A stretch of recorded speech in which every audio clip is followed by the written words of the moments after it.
बॉलीवुड के बादशाह का नाम लेने के लिए कहा जाए तो सबसे पहले जेएन में अमिताभ बच्चन का नाम आता है। लेकिन अमिताभ बच्चन के दौर में एक सितारा ऐसा भी था जो बहुत तेजी से उभर रहा था। यदि वह लंबे समय तक रहता तो शायद अमिताभ बच्चन की स्टारडम को भी कम कर सकता था।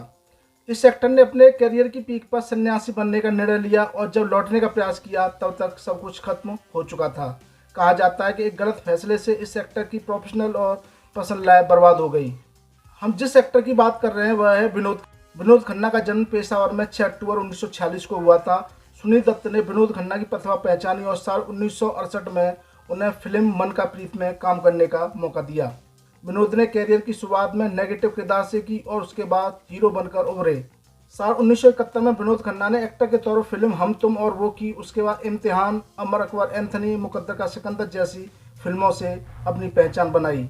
विनोद खन्ना बॉलीवुड में नई पहचान बना चुके थे और उसके बाद कई अच्छी फिल्मों के प्रस्ताव भी उनके पास आ रहे थे। अमिताभ बच्चन और अन्य समकालीन अभिनेताओं को वे कड़ी टक्कर दे रहे थे, लेकिन कैरियर के पीक पर उन्होंने 1982 में फिल्म से ब्रेक लेकर ओशो की शरण में संन्यासी बनने की घोषणा कर दी। यह पूरी इंडस्ट्री के लिए शॉकिंग था।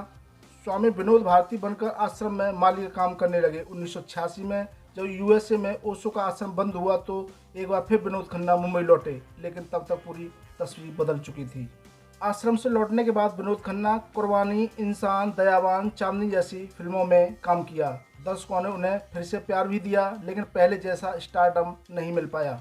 दूसरी तरफ ओशो के आश्रम में जाने से पहले उनकी पहली शादी पर असर पड़ा। उन्होंने अपने कॉलेज की दोस्त गीतांजलि से 1971 में शादी की और 1985 में यह शादी टूट गई। इस शादी से विनोद खन्ना के दो बेटे अक्षय खन्ना और राहुल खन्ना थे। साल 1990 में विनोद खन्ना ने कविता दफ्तरी से शादी कर ली। कविता और विनोद के एक बेटा और एक बेटी हुए, जिसके नाम साक्षी और श्रद्धा खन्ना रखे गए। 27 अप्रैल 2017 को 17 साल की उम्र में विनोद खन्ना का निधन हो गया। विनोद खन्ना के चारों ही बच्चे एक्टिंग की दुनिया में किस्मत आजमा चुके हैं।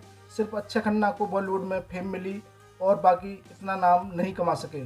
खबरों की माने तो साक्षी ने प्रोडक्शन की दुनिया में कदम रख लिया है, वहीं श्रद्धा के बारे में ज़्यादा जानकारी नहीं है।